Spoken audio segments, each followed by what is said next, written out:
Okay. Greetings and welcome to the People's Ascension. This is the third time I'm doing this exciting intro to the Aftershow for episode 45, part 2 of our chapter finale and the Seducer of Persicus. It was a nice chapter. It was a long chapter. A lot happened, and that really is probably what would be considered the second chapter of our People's Ascension, at least streaming, because the first several episodes of this series had nothing to do with the Seducer of Persicus. There was a lot of stuff with Kargnarok Mountain, and then there was, of course, the issue with Shiloah, and then much later did we get to the Seducer Persicus. But we're kind of wrapping up the entire year here. We're not going to talk about the entire year because that's more to get into than we have time for tonight. So we'll just talk about the actual chapter finale here and the more or less resolution to the Seducer of Persicus story arc, where we left off. So, we did not have an episode at the end of last week because we were kind of in the middle of everything and stuff. So let's pick up there, and we can sort of phase over the stuff just so we don't get bogged down with that. Um, we started off this finale, this previous episode, with the culmination of the plans to assault the Sepulchral Boutique, and probably more importantly, narratively important at that moment, Shliva's leaving of the party. Unfortunately, we don't have Christian here with us. He won't. Yeah. We won't have his. We won't have access to his insights and whatnot for the finale and the loss of his character, not through death, but simply through leaving. Just Shliva didn't feel she fit in with the group. Christian felt the same way. Mhm. So Shliva and Krushka left to go do much more Shliva and Krushka things than traipsing around with a guild through populated areas. Druids. Yeah, that aversion Yeah, to cities was going to be a problem. yeah, yeah. So do we have anything to say about Shliva leaving? It wasn't really surprising, No. but it's still, it's always sad to see a Yeah. character go. Mm-hmm. Yeah, I mean, I don't really think Shliva fit super well. And at least it wasn't a character that was lost to death, since that Yeah, feels worse, both in game and out of game. I'm tired of us killing Christian's characters. Well, Kristen's characters tend to run headlong into things, so You know, he uh, killed his other character. Regardless. yeah. Let's not talk about that. But yeah, I definitely it was rough and I think he was hoping for more downtime to do a longer goodbye. I'm not sure. I haven't really Mhm. talked to him much since Shliva left. I know he's doing a lot of his own thing. So we wish him well, and we do hope to hear from him soon. But I haven't really got too much details from him, except for the fact that he's all good, he's fine, and definitely planning on coming back to joining us. But I figured that he sort of was looking forward to an extended either short rest or long rest to have a more drawn out conversation, but it just didn't fit. And I think the way Shliva left really it was brief, but I think it really rang true for what how she worked with the group and what she represented in it and hoped for them as she left. So, See, I thought that because she wanted a long rest, mhm. and see, I thought that meant that she was going to pull basically the same thing that Reet did by running off in the night. I don't think so. I'm what he pretty sure said. that's not the case, but we don't have him here to. I mean, if she was all about communication, she probably would definitely tell us. She left. Yeah, the last thing she well, wrote, I was gonna say said, but wrote was what, talk to Be each honest other, with each other. be honest with Yeah, each other. Yeah, I don't think she would be just honest. flee in the night without a word. I don't know. Well, part of it is because she wrote that message down is why I could see that being a leaving in the night sort of thing. Hmm. Because that's one of those. It's like you wake up and there's that. We won't know. No.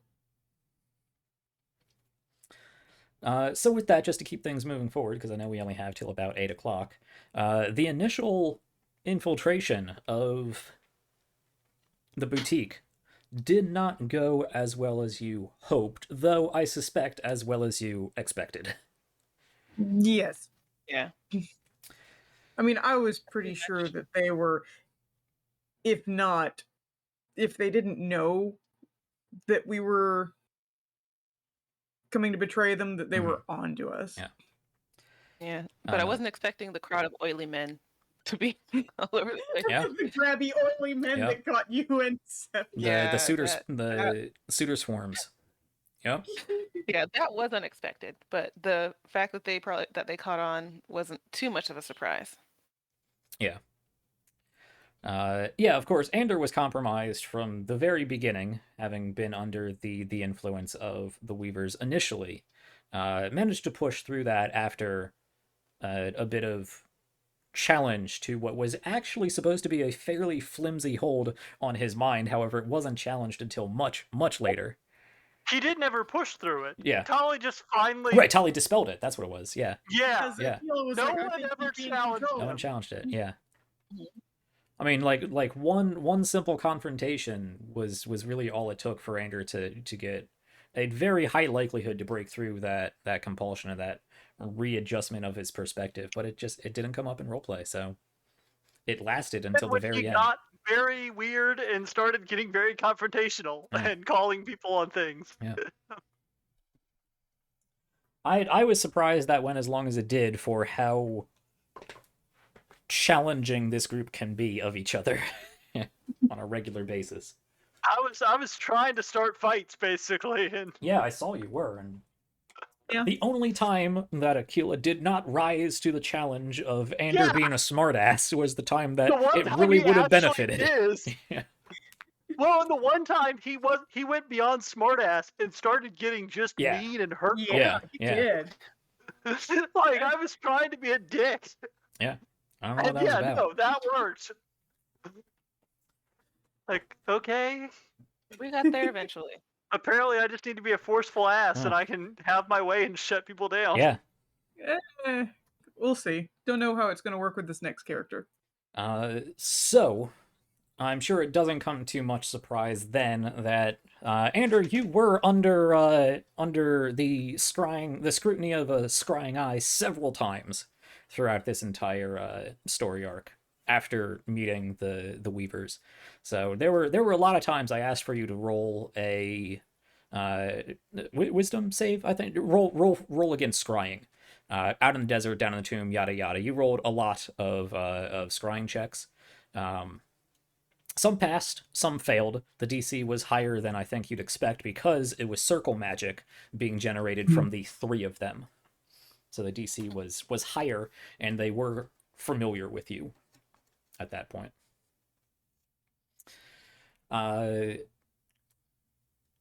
And one of those, you gave yourself away, or at least they picked up on the fact that you were less certain in going along with them after you came back from the meeting with Aquila.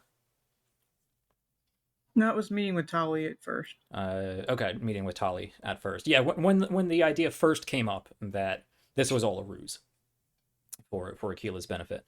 They picked up on something about that. They didn't know you were going to turn, but enough to be suspicious. And then as you were going to the meeting with everybody, they actually scryed on Shliva, who was nowhere near capable of actually passing that, and they knew it. So they peered through her and got that conversation and got all of that. So they were ready for you when you did come back to the boutique. And that's why you were mentally bombarded by all kinds of mind spikes and charm spells and whatnot, which you, being an elf with high wisdom, just brushed it right off. Being a character built to withstand mental assault, like that is, Yeah, and you did. Ander is built to shrug off most things that try to affect his mind, even more so now once he hit 10th level. He is pretty much a bastion of...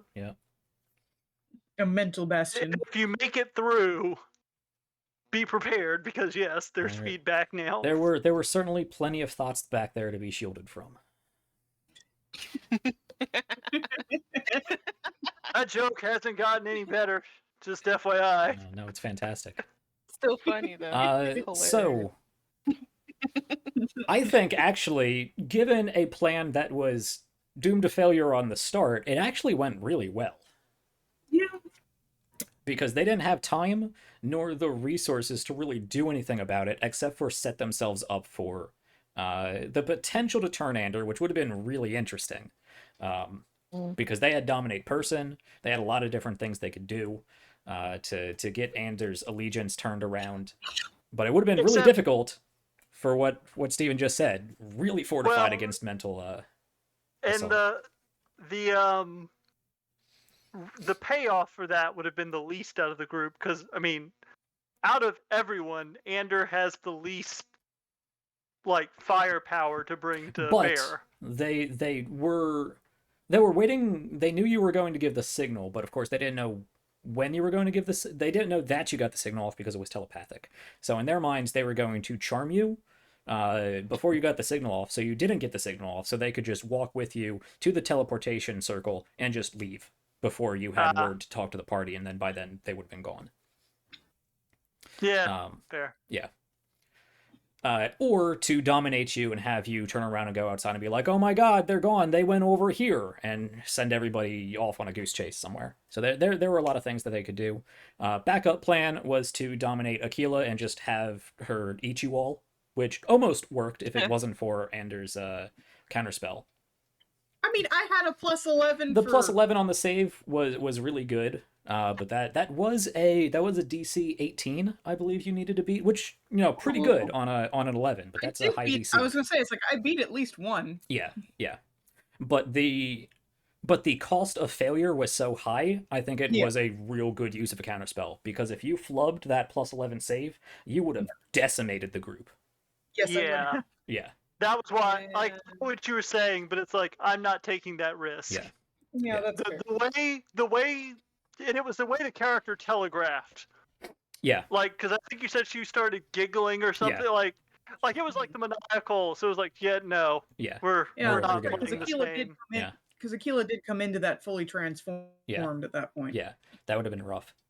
And it's very fortunate that as a warlock, you cast at your highest spell level automatically, which was 5. Because, of course, Dominate Person is a 5th level spell, so you don't even have to roll. You just, nope, get out of here. Be gone, thought. I dispel you. And it's like, and your hot-ass magic. And both of my blood curses went off properly. Yeah, they did. Because I got one where and the transformation. Yes, that's true. But I was super pleased with the spell sunder, because that one, it just imposed disadvantage. Yeah.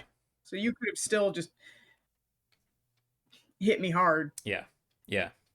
But then it's like, no. And that was nice. So any thoughts in particular, thoughts or questions about part 1 of that assault, just getting through the boutique?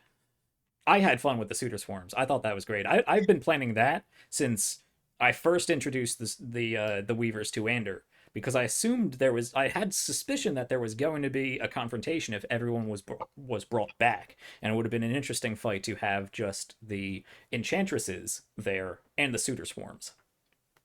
I really wanted to scream like to Tali to just cast Shatter when she was ahead of everyone, because there was one point where she was by herself before Sevki got in.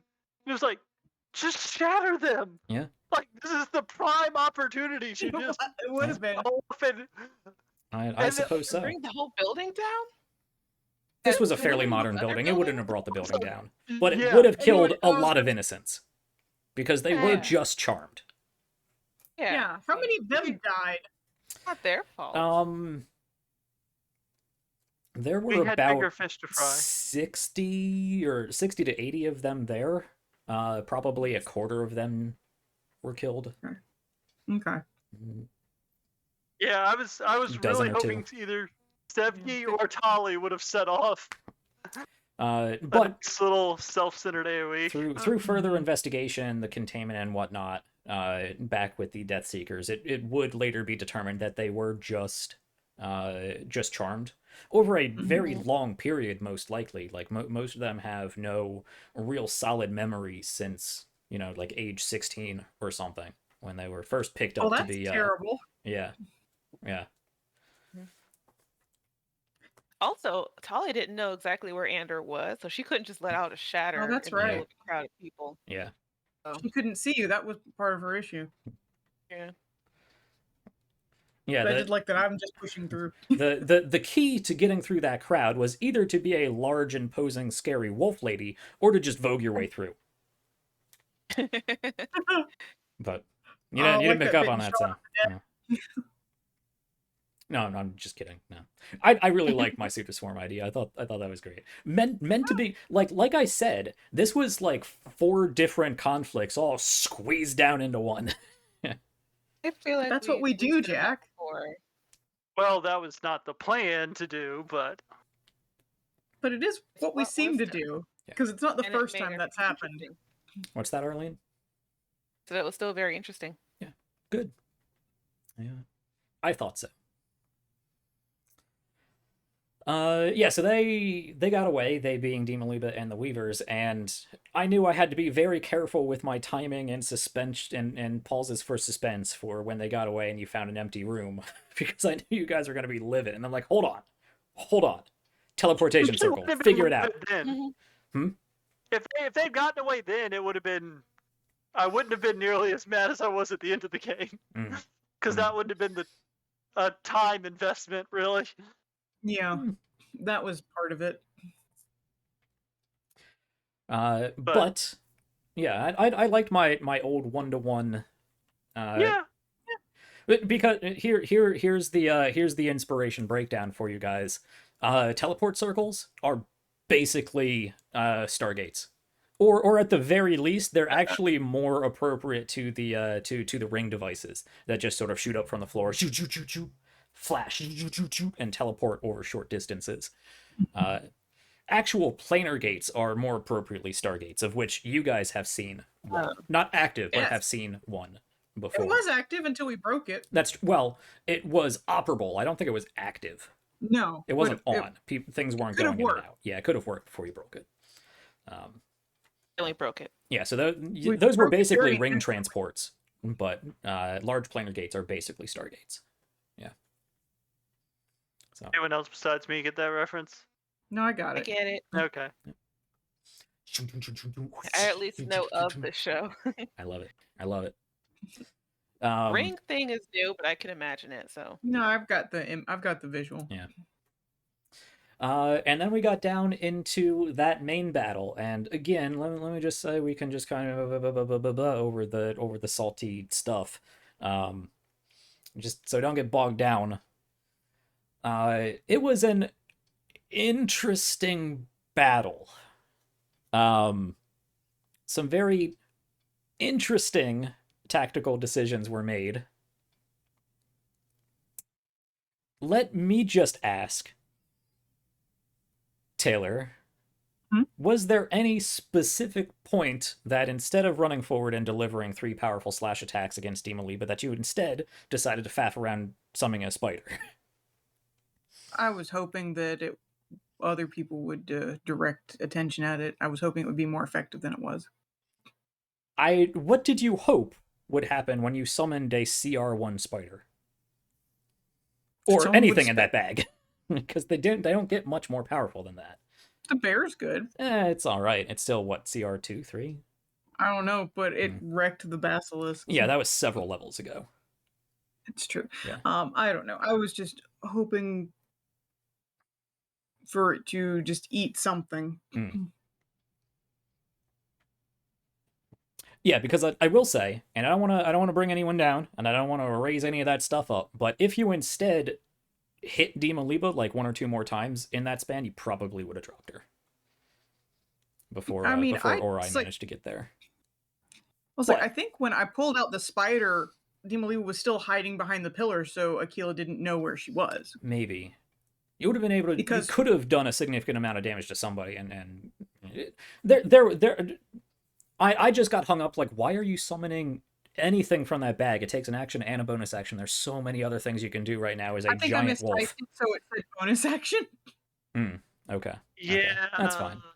I was really confused at that moment, especially given what I understood, and I thought I made obvious the dire urgency of this confrontation. So I was a little confused at the action economy versus payoff of that decision.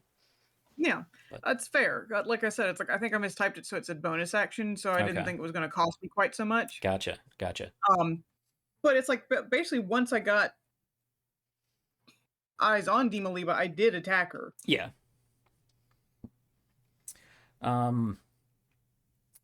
Mix Black got in 1 or 2 really good hits. I believe he got a critical at some point. Unfortunately, they spent most of that fight scared and running away. Or blind. A round of that. Yeah. Either blind or terrified. Yeah, that's right. They did have a couple rounds blind. Yeah. I also want to ask Arlene, is there a reason you default to bonking people on the head with a mundane hammer when you are a 10th level cleric with all kinds of powerful magical spells? Yeah, I tend to miss a lot with those magical spells. You miss with the hammer a lot. You miss with the hammer a lot too, to be fair, and it does way less damage. Well, because I can use the hammer as many times as I want, but I have you can use cantrips as many times as you want too. Yeah. As well as healing spells, in which a lot of the party looked quite bad. So I was really confused why you were just like, I'm gonna bonk him on the head. I'm like, okay, 10th level cleric, sure, go ahead. Not to make you feel bad. I am asking to see if I'm not understanding a tactical decision on your part, and also reminding you of the capabilities that you have, capabilities and limitations. I need to find a spell that I'm actually like more likely to hit with, because I feel like I hit more with the hammer than I do with the. No, you really don't. And even when you do, 1d8 from a hammer is 1d8 from a mundane hammer, and at this point, pretty much everything, like 99% of things you are going to fight are either going to be completely immune to mundane damage, as Demaliba was. You could hit her all day with that hammer and she wouldn't even feel it. Oh, really? Or resistant to it, in which it does very little damage, 1d8 divided by 2. Yeah, I can get away with it with Akela's claws because they count as magic. Yeah. So just so you know, just information going forward. Keep that in mind. Yep. Ooh, that's a cool spell. I do always feel so bad, I have to say, when I encourage Stephanie, Sevgi, to spend powerful magics, and then I either counterspell or put up a shield for a high-level magic missile. So I understand why sometimes you are hesitant to use some of your higher-level spells, because for a while there, you were just casting some cantrips and lower-level spells, which is fair, because when you do cast a big spell, I usually just wave it away. But unfortunately, caster versus caster, that's the game of arcane ping pong that you kind of have to play.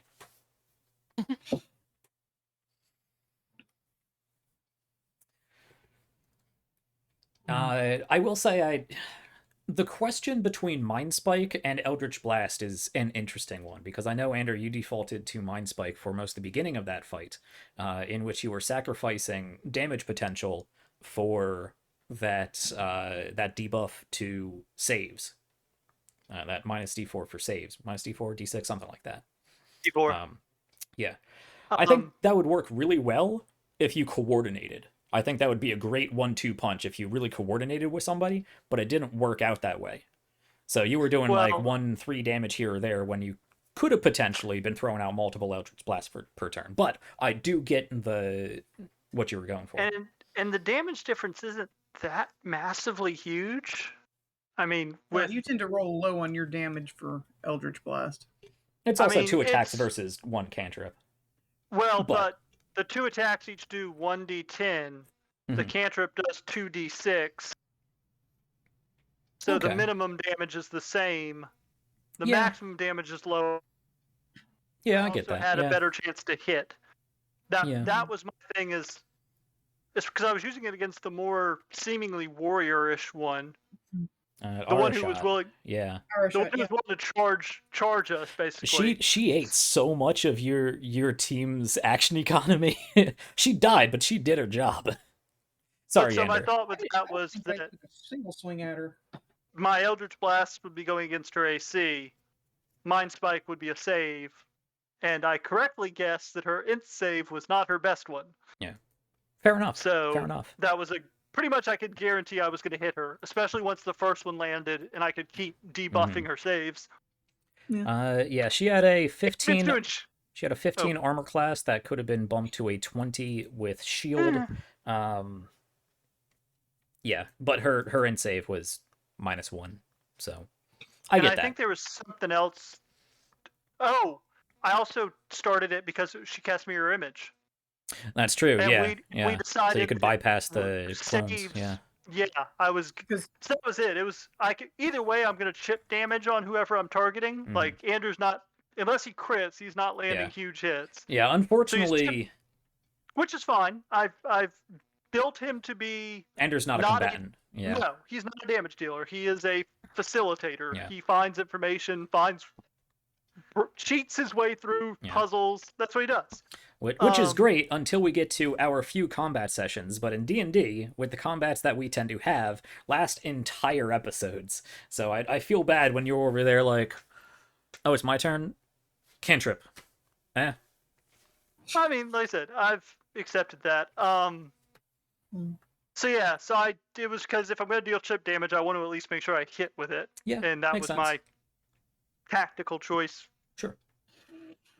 Chipping away clones would also be super helpful because those clones really did also eat up quite a... It was she ate up a lot of action economy. Fair. My thought was try and get rid of the magic of some sort. I wanted to get rid of the assistance and then focus fire the main one because otherwise I felt like we were going to get the whole party was going to get turned against each other and that was going to be bad too. Perhaps. Yeah, I mean that was the risk. If you tried to focus fire on Demon Liba, you have 3 control-based casters that you have to deal with. But you probably could have taken down Demon Liba. Maybe had some consequences fighting yourself. There could have been some difficulties. Who knows? Because we didn't play through that way, so I don't know how it would have worked out. Or going after the Weavers and then focusing on Demon Liba, which seemed to be you kind of did the best and worst of both of those, unfortunately, and the timing didn't work out. But behind the scenes, at least for the audience, I did have Ori on the field in the GM layer, so they could see him creeping up on you guys. So they at least had the suspense of knowing there was another entity on that battlefield. Unfortunately, he had something ridiculous like a 29 stealth or something. Because he rolled a 19 and he's an infiltration retrieval expert. So find us. What's that? How did he find us? He scryed on Tali. It was actually Lady Kana that scryed on Tali, and then sent Ori after them. And then through the use of various locate objects and locate creature spells was able to find you guys, find Demon Liba. He actually was staking out the Querent safe house. He found you before then, so he knows about that safe house. And actually followed you back. And was really like right behind you guys as you infiltrated the boutique. So he had to move slower and around the periphery so he wasn't detected and wasn't caught up by the swarms or the or the Death Seekers, and it took him some time to figure out the circle. And that circle, unfortunately, was only broken from one end, and I think you guys assumed once it was broken from one end that it wasn't going to work on the other end. Unfortunately, that wasn't the case. So it was activated, Ander disappeared, and nobody was there, and you guys kind of, oh, that's odd, let's keep fighting. Well, I'm not sure that my character even actually noticed that. Yeah, I don't remember where everybody was at the time, but I remember people confused and like, wait, that's weird, what happened? And then did not investigate at all and just continued fighting, which is fair, totally fair. I also found it interesting that Ander decided to stay where he was and that it was a swap. I thought that was a little weird. He was still in the circle. Of the grease. Yeah, I know why you didn't move, but it was just interesting that he activated it and you disappeared. Because that was a clear sign that something happened. If you had moved off, there would have been a minor flash that you guys might have detected if you happened to pick up on it. And then, nothing would happen. But Ander being teleported away was, in my mind, a fairly clear evidence that something was going down. Mm-hmm. Yeah, but, I think that was actually the point where when there was no one up there, I think about the time I got back was when I had a suspicion that was what you were about to pull. Yeah. Because it took you 2 turns to get down there, and it took him 2 turns to set up, so you got down there just in time to see that happen. Yeah, it was like, I think I know what Jack's about to pull. And... Yeah. But there...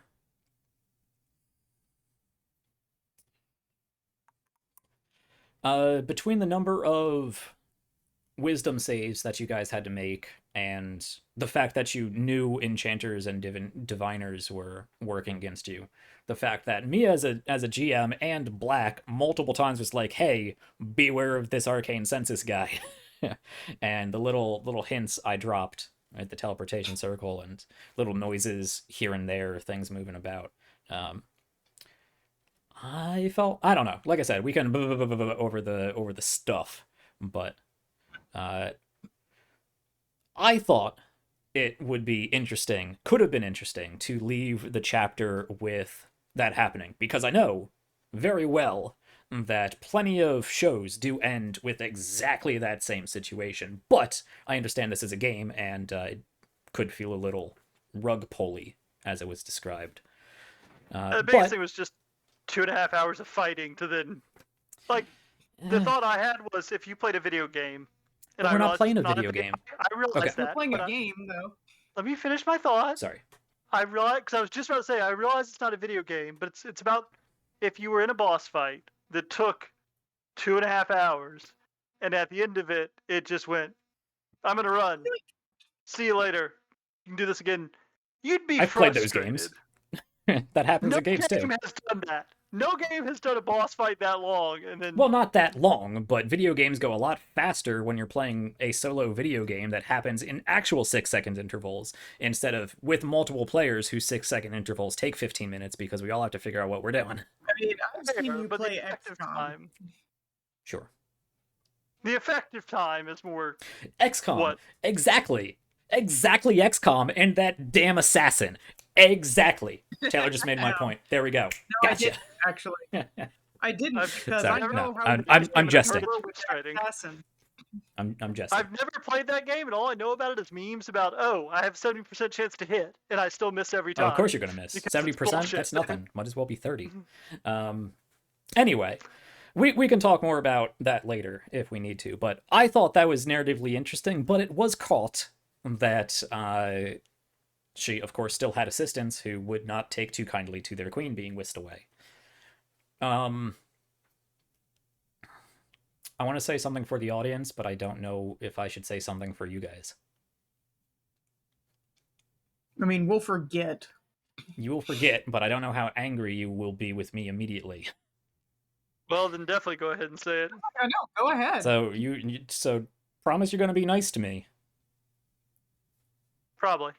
Can. T2C wasn't originally built with Counterspell because I know it's a dick spell to throw at you guys. Oh. Oh. But she had a 3rd level spell slot and you guys were so angry at me that I was like, okay, it makes sense. Here, have a Counterspell and we can continue this fight. Ah. Okay, well that's not... I did it for you guys. Okay. I know. That's probably a lukewarm, here you go, here's a present for you, but when your players are unhappy, I try to do everything I can to make you happy. I want this to be a game that you enjoy playing. So if it means that I have to change some things around, I'm going to change some things around, whether I'm happy about it or not. So that was kind of my gift for you. And audience, if the players are unhappy, do everything you can to try to fix that. We did also admit that it was like, we were okay with losing, but that just felt so cheap. you guys have a very different perspective from what I have. So Yes. I can get it. I can disagree, but we can agree to disagree. Because again, I'm seeing things narratively in my mind, and that was an amazing chapter ending in my mind. But you guys are thinking as players in action economy and time investment, in which case, sure, all right. If you want to see another example of something like this, go watch an episode of Star Trek Adventures where the same thing happened to me when Martok teleported away. Marjad teleported away when he was this close to me arresting him and beating his ass down, and he just teleported straight away, and I was like, damn it! That was awesome. Let's keep going. Different player perspectives, but Stop shilling for another show right now. I really enjoy Star Trek Adventures. It is fantastic. You should go watch it. Okay, I'm done. That leads us to this episode, which we have 10 minutes left before Steven has to leave. I think it was important that we talk at least briefly about leading up to that. But I think it really did make sense, even if it was kind of shoehorned in after the fact, that T2C did dispel that. We could talk more about why I think Counterspell is a bad spell and why I'm going to try to not use it. And I have a replacement in mind for how Counterspell should work, because it's a complete negation of action economy. It's just no good for anybody. I mean, it can be really frustrating. Yeah, we can talk about that later. I think it makes sense how everything went down here. I actually do think that this small confrontation afterwards was a lot more interesting, a lot more fast-paced, a lot more suspenseful and narrative than the first 2.5 hours of that fight. And it was very interesting that you guys were immediately like, no, fuck Ori, we're going to rip his throat out, and gave him no opportunity to work with you guys. Because he was giving you guys the benefit of the doubt and really doing it. He did not pin you to the ceiling until the group was actively working against him. And then you continued to shout out, kill this bastard, in which case he's going to hold you there. I didn't. I specifically said I didn't say that. You guys were hostile from the start, and he picked up on it. So I didn't necessarily, he really wasn't an objective till the very end for me. We were working against him, but I was working to kill Dimaliba, not necessarily directly. It wasn't directly hostile to him. It was just we have two very different objectives right here. Yeah. I mean, his plan was everyone focus fire on T2C and Makipse, and then you guys can talk it out, and maybe we could work out a deal, but you had no interest in that. So as soon as you guys started going after Dimaliba, his main objective was in danger, and then you started kind of going after him, and then we were really going. Didn't start going after him until he pinned me to the wall. You did not look like you were going to cooperate, and he wasn't going to take the chance. Yes, I mean, he's right. We weren't going to cooperate. Yeah. That's true. There wasn't really a compromise. You guys cooperate with the entities I throw at you to be enemies, and then you guys are staunchly against cooperating with the entities that I throw at you to be allies. I have no idea how to make NPCs for you guys, because you do the exact opposite of what I think you're going to do. I thought that's what happened with every DM. I mean, like I said, I personally don't see a compromise there. Our goal was to remove her from the equation completely. Yeah. And I'm guessing that was the last thing the census wanted, so I don't know. Maybe you guys could have worked out a deal between the Querents and the Arcane Census for access. Because the Querents were also like, we would love to have access to Dimaliba for the same thing that the Arcane Census wants access to, but it's our jurisdiction. So there could have been a compromise. There could have, but then he should have just shown up like that. Maybe for Aquila. For Ander, that would not have been... Yeah. Because, first of all, Ander has no desire to necessarily work with the census because... They're the census. Then, for him it was, okay, I have other entities that I don't want to say working for, but that I have an interest in keeping happy. Yeah. And the only way this works out with them remotely not ready to murder me is if she dies and The next conversation you have with your celestial girlfriend is going to be a really interesting one. Hi. Man, you got some splaining to do. Oh, blame it all on Aquila. Sure. She's That's I was fine. gonna say, She's not with the group around. anymore. Yeah. Yeah. Just sick Moriadessa on Aquila. That'll go. It's just great. one of those suddenly in the back of his mind he'll feel this rage. We had a plan. She threw the plan to hell. The only way to get out I was mean, make sure the bitch that's was fair. dead. That's fair. it's like you had a plan that Aquila was never really fond of. Well, we've more or less already talked about that, and we're Yeah. towards the end of our time. Like I said, I really enjoyed the chase scene. I really enjoyed it. Again, if you're looking at it from a player action economy perspective, it flows at about the same pace that combat does, so I can get, oh, we're falling behind, they're doing their own thing, yada yada. Oh, my turn, I run. Okay. So I get it. It wasn't as bad for me because I was at the front of our group's chase. The problem is, the two of you move at about twice the speed as everybody else, so chase scenes don't really keep everybody together. And Ori was moving at something like 150 feet around. So he was even considerably faster than you guys. Damn rogue levels. Fuck him. I really like Ori's character, both mechanically and the character that his actual character, like his build and his character. I love Ori. He's great. I was really hoping you guys would come to a compromise so we could have, more interaction with each other. But nope. So, maybe he'll come back as an enemy. Well, Either way, I might be able to do something with him. Try to take a swing at Tolly. Well, good. Only We'll when you finish were the trying to job kill next time. Demoliba. Let me put that in perspective. Yeah.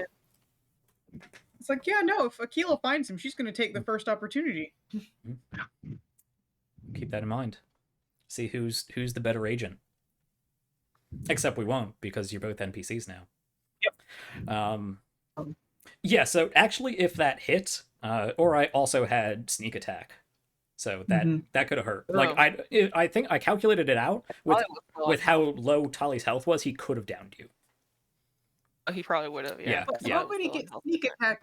Doesn't he have to have an ally nearby for No. that? She has to have an enemy. Demoliba was an enemy. Oh. Yeah. Oh. Yeah. Your target has to be harried by another enemy, but that does not mean that they have to be an ally to you. Okay. Yeah. That is a distinction that does not often come up unless you're in like a 3-sided fight. Like this. Like this, yeah.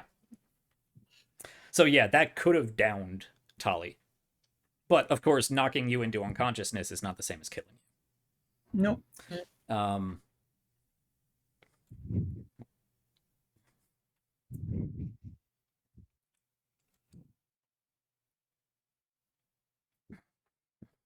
I also question whether I want to say another thing. Why stop now? Yeah, really. Important characters get death saves just like you do. I figured. Demoliba had death saves, but she failed them.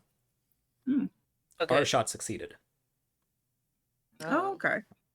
Oh, Neither Arshot nor T2C were there Yeah. when you guys came back. Okay. Oh, they weren't? Well, No. TUC definitely was, but I didn't realize that Arashot wasn't there. Yeah, Arshot wasn't there. It's like, I mean, you had said that she looks dead enough. Yeah. It's like, okay, she's not actually dead. Yeah, unless you actually spend an action to like coup de grace them when they're down, important NPCs and enemies will have death saves just like you guys. Yeah, that's fine. I'm not Well, upset. It's like good to I'm not know. surprised by that, and I'm not upset by it. Yeah. Besides, Aquila's still there to hunt them down. That's true. Yeah. Well, and as Mix Black did point out, and very rightly in my opinion, their biggest defense was no one knowing about them. Yep. Yeah. They are fully exposed, and they have some powerful people. forces are aware of them. Yeah. They have some people who very much know who they are. Their they organization have- is effectively nullified at this point. All they can hope for is survival. At I was this gonna say, if point. they have half a brain cell, they will stay the fuck down. Yeah.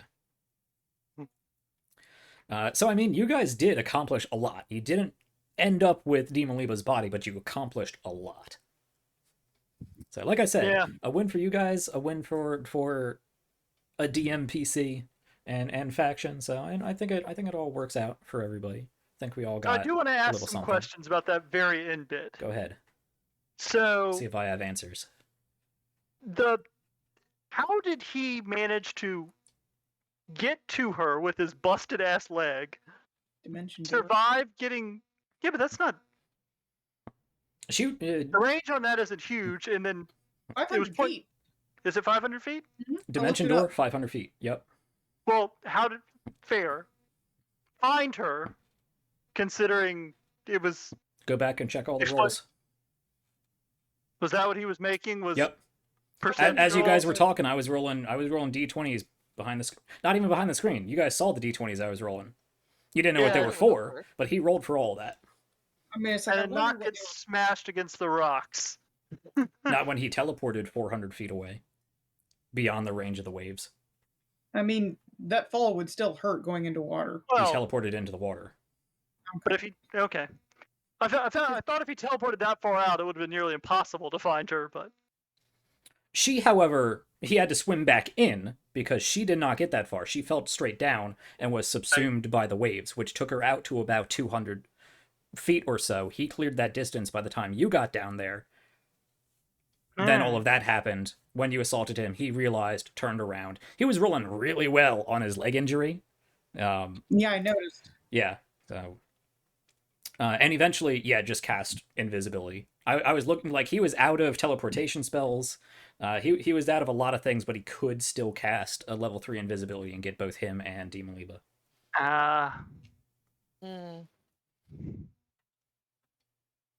All right. Yeah. And there was a DC for the two at the top to see invisible enemies break the surface of the water because they had to. He did not have water breathing. He could swim fast. 18 wasn't enough. I wanted a 20 because they were invisible. Actually, because he was stealth, he was moving slower. I think I was looking for. I don't remember what I was looking for, but it was higher than 18. He was invisible, and he also had a swim speed because he's a changeling. He just gave himself I figured that web digits. Yeah. Where did he? Now, my other question is, where the hell did he swim to then? Because Ander was going to be exhausted getting to the beach, and he had a busted leg and was carrying a dead body. You could swim with one leg if you know what you're doing. Yeah, but carrying a body, yeah. But if Ander was going to be exhausted with his gloves, he was definitely exhausted. He's going to drain. Oh yeah. He was going to drain before he gets anywhere if he didn't have any more teleports. Realistically, it was going to be close. It was going to be close, yeah. I'm not telling you whether he survived or not, but you did lose sight of him. I assumed he teleported. He may very well have. At least a shorter distance than a dimension. He was out of dimension doors, I should say. He did still have some spell slots for Misty Step and other various things that he could do. He can't take anyone with him when he's Misty Steps. All right, she's dead. Yeah, she's dead. She counts as an object. Yeah. Yeah. That is a distinction that D&D makes. Yeah, so that was that. I immediately realized it. So changelings in this setting, they don't exist on Eos. He's an alien. He's from out there. So they are not playable. They are not playable characters, and we'll have to see going forward whether the census even knows that he's a changeling, or whether the census is working with him because he's proven himself useful. Who knows? Who knows? Yeah. If he didn't drown. I mean, because notice it's like Mixed Black's totally let Ander go. Yeah, actually, I think with his changeling abilities or how I tweak changeling abilities, he could just give himself gills, so he's fine. Yeah. I give him changeling as NPC changelings a little bit more leeway than player character changelings. He's basically Odo from DS9. In fact, the species name I've given for changelings in this setting is Odorians. He's an Odorian. He's basically Odo from DS9. With a lot more constraint because the preservation of matter is important to me. You can't turn into a tiny pebble or a giant Tyrannosaurus when you only have a person's worth of matter to work with. Anyway, he's basically Odo. He has a lot of things he can do as a changeling. But I know what Zadok's gonna feel about no way Ander seeing an alien. What was that, Steven? So there's no way he drowned then. Probably not. They got there.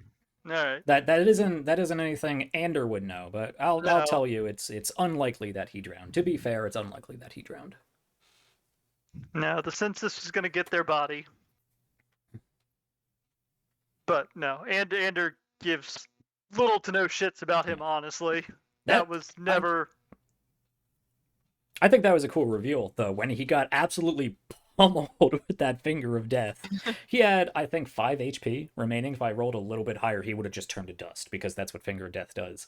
If you go to 0 HP when hit with finger of death, by finger of death, you die immediately, turn to dust, and I think the dust reforms as a skeleton or something like that. Something weird in that regard. Yeah. If I he was hadn't actually... gotten away, I was totally going to attack him. Yeah. Oh, I know. Yeah. A humanoid killed by this spell raises at the start of its next turn as a zombie that is permanently under your control. Yeah, it's something else that immediately turns you to dust. There's a number... What? No. Mummy Rot turns you to dust. Mummy Rot will do that. There's a number of things that will do that will immediately kill characters without the option of resurrection, and we are at that point in the game. And I purposely did not use Finger of Death on the party because I knew it would have killed you guys, and I knew that would have been instant, irreversible death. And I didn't want to do that. So I didn't. Just like I did not originally plan for TTC to have Counterspell. But going forward, now that we're at 10th level and facing enemies with 6th, 7th, 8th level spell slots, character death is more possible now, and sometimes that character death is not going to allow for resurrections. Why do they get higher level spells than we do? Because they're enemies, and enemies are always stronger than the 4 to 6 person team allied against them, or else the game would not work. This is how game balance works, Taylor. Yeah. I know. Enemies are stronger than you, but there's a lot of you with a lot of different abilities. And yeah, I mean, character death is fine. I have been in a number of situations now where I fully expected that Ander was going to die.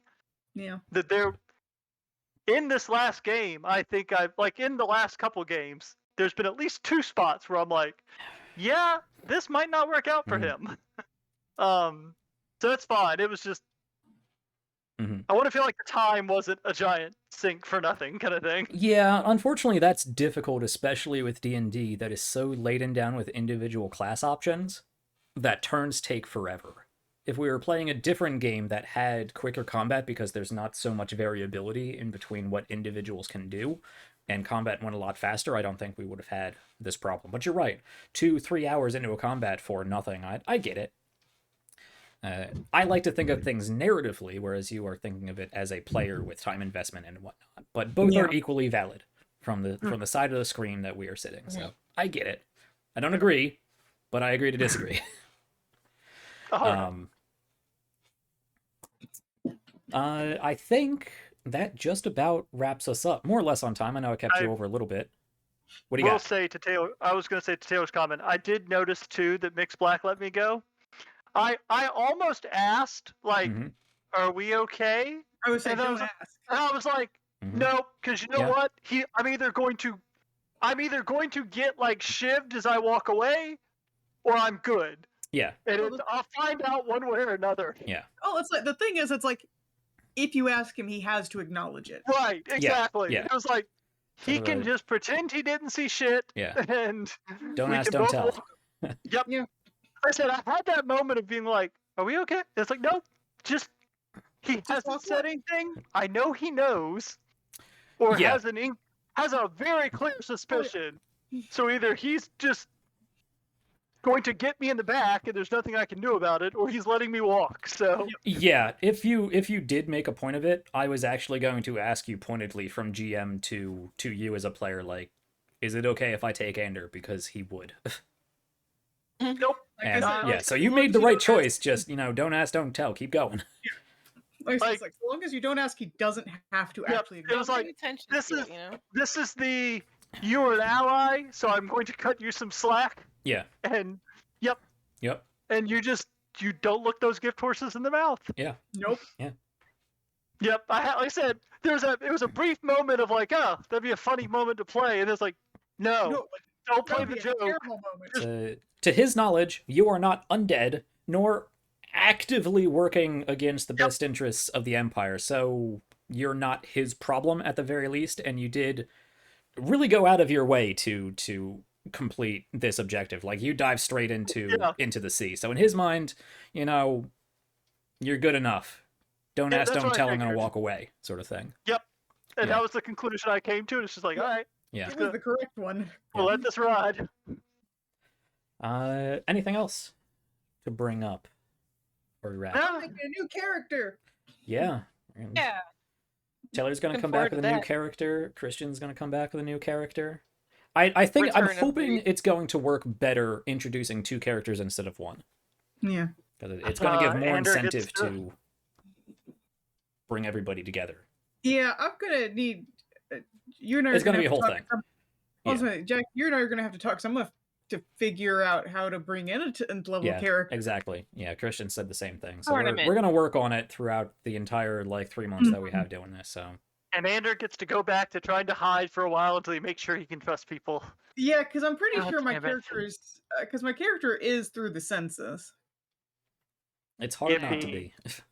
I was gonna say, but they're artificers. Unless you wanted to make a hedge mage of some kind, an artificer. Yeah, no. Artificers. We'll talk. Yeah, that was the one good thing about Shliva was just like, well, I don't have to worry about hiding around you really because. If you open your mouth, you're screwed too. So of course, she didn't know not to open her mouth. So and Shliva, to be fair, Shliva just didn't give a shit. Yeah, Warlock was not a big deal to her. No. So yeah, Ander gets to go back to I'm just a diplomat and the party's mouthpiece until some shit goes down. Well, with that, if nobody else has any pointed questions, my next character is not going to be high wisdom. Okay. Cool. No, that's it. All right. I will save any other reveals or conspiracy theories or whatnot to whether we actually do get to an extended after show at any time or whether I just post, blog format descriptions of things in the background on Patreon. But something like that will be coming in the next few weeks. I have a ton of NPCs, a ton of creatures to also throw out there as well. Some codex entries I want to get out. A lot of things that I was saving until those specific things were dealt with. Unfortunately, everything was kind of dragged along to the very end. And everything was more or less resolved at the same time. So over the next several weeks, I'm going to be dumping things on here. Just so it's not all at the same time. So I'm gonna, this thing 1 week, this thing another week, yada yada. Just to space it out for some filler stuff here on Patreon.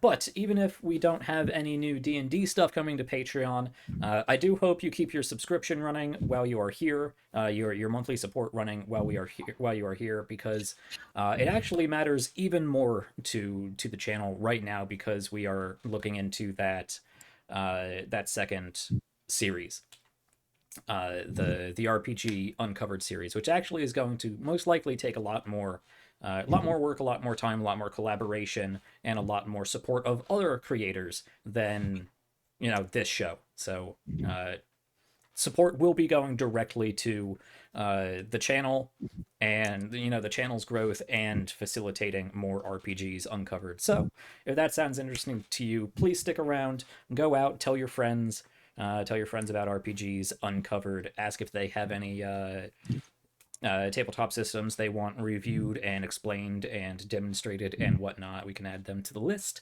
And hopefully you'll be getting some cool stuff from that, because I do plan on also dropping characters from those shows, from Veil of the Void coming up, so character sheets from Veil of the Void, enemy NPC sheets from that as well as other different story tidbits. So there is definitely going to be more coming to Patreon than just the People's Ascension Dungeons and Dragons story. So stick around. We got even more content coming for you than right now. But I think that wraps up our after show for the finale. So one final time, thank you, players, for sticking around. Thank you for a great wrap-up, a great finale, a great after show talking about all of this. I do hope that we continue in the next series, the next chapter, and of course next series into RPGs Uncovered. We'll see how all of this goes. We'll be back at the beginning of next year with some more Dungeons and Dragons, asterisks, hopefully, yada yada. That's what I got. Thank you, players. Thank you so much, audience. Thank you so much, patrons, specifically, for supporting the show. And thank you and good night. Enjoy some heart tomatoes. Bye. Bye.